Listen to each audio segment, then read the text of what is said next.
নমস্কার সবাইকে। আজকে আমি আপনাদের করে দেখাচ্ছি ভেজিটেবলস চপের রেসিপি। খুব সহজেই দোকানের স্বাদকে হার মানানো এই ভেজিটেবলস চপ আপনারা বাড়িতেই তৈরি করে নিতে পারবেন, যা মুড়ি এবং চায়ের সাথে খেতে খুবই ভালো লাগে। তাই দেরি না করে চলুন তাহলে দেখে নিন রেসিপিটি। প্রথমে তেলের মধ্যে শুকনো লঙ্কা, জিরে দিচ্ছি, আর দুটো আলু কেটে রেখেছিলাম সেটা দিয়ে দিচ্ছি। সাথে গাজর, বিনস, মটরশুঁটি আর বিট দিয়ে দিচ্ছি। আপনারা চাইলে বিনস নাও দিতে পারেন। এরপর এটা 5 মিনিটের মতন ভেজে নেব।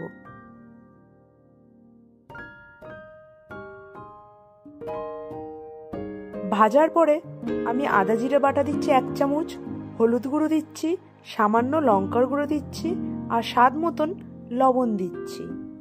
দিয়ে মশলাটাকে সবজির সাথে ভালো করে মিশিয়ে দেবো।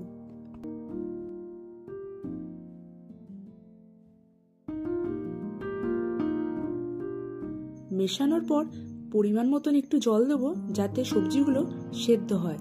এটা চাপা দিয়ে দেবো। এটা মিডিয়াম ফ্লেমে 10 মিনিটের মতন হবে। 10 মিনিট পরে দেখুন সবজিগুলো একদমই সেদ্ধ হয়ে গেছে। এরপর আমি কিছু চীনাবাদাম একটু ভেঙে রেখেছিলাম সেটা দিয়ে দিচ্ছি, আর একটু ভাজা মশলা দিচ্ছি। দিয়ে ভালো করে নাড়াচাড়া করে এটা আমি একদম পুরো শুকনো করে নেব। দেখুন এটা একদম পুরো শুকনো হয়ে গেছে। শুকনোটা ঠিক এমনই করবেন যেন পাকাতে গেলে হাতের মধ্যে লেগে না যায়। এরপর আমি একটু গরম মশলা দিয়ে নামিয়ে দেবো। নামিয়ে এটা ঠান্ডা করে নেব। ঠান্ডা হোক ততক্ষণ আমি একটা ব্যাটার তৈরি করে নিয়েছি।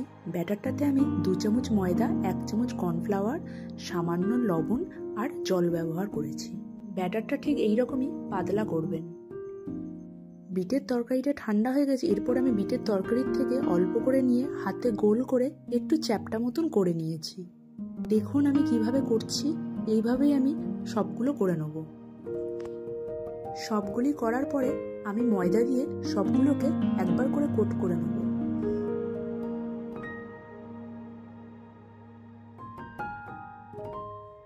ময়দা দিয়ে সবগুলি কোট করার পরে আমি যে ব্যাটারটা তৈরি করেছিলাম তাতে একবার কোট করব। করার পরে আমি এখানে বেডগ্রামে আর একবার কোট করব। এই বেডগ্রামটা আমি বাড়িতেই তৈরি করে নিয়েছিলাম, আপনারা কিনেও ব্যবহার করতে পারেন। এরপর আমি এক সাইডে তেল গরম করতে বসেছিলাম। তেলটি মাঝামাঝি গরম হয়েছে। এরপর আমি এটা দিয়ে দিচ্ছি। এইভাবে আমি সবগুলি কোট করে দিয়ে দেবো। দেওয়ার পরে দুটো পিঠ লাল করে ভেজে নেব। এটা মিডিয়াম টু লো ফ্লেমে ভাজাটা হবে। ভেজিটেবল চপগুলো সব ভাজা হয়ে গেছে। এরপর আমি তুলে নিচ্ছি। আপনারা ঠিক এইভাবেই করবেন। এই রকমভাবে ভেজিটেবলস চপের রেসিপি আপনারা অবশ্যই বাড়িতে করে খেয়ে দেখবেন, যা দোকানের স্বাদকেও হার মানাবে।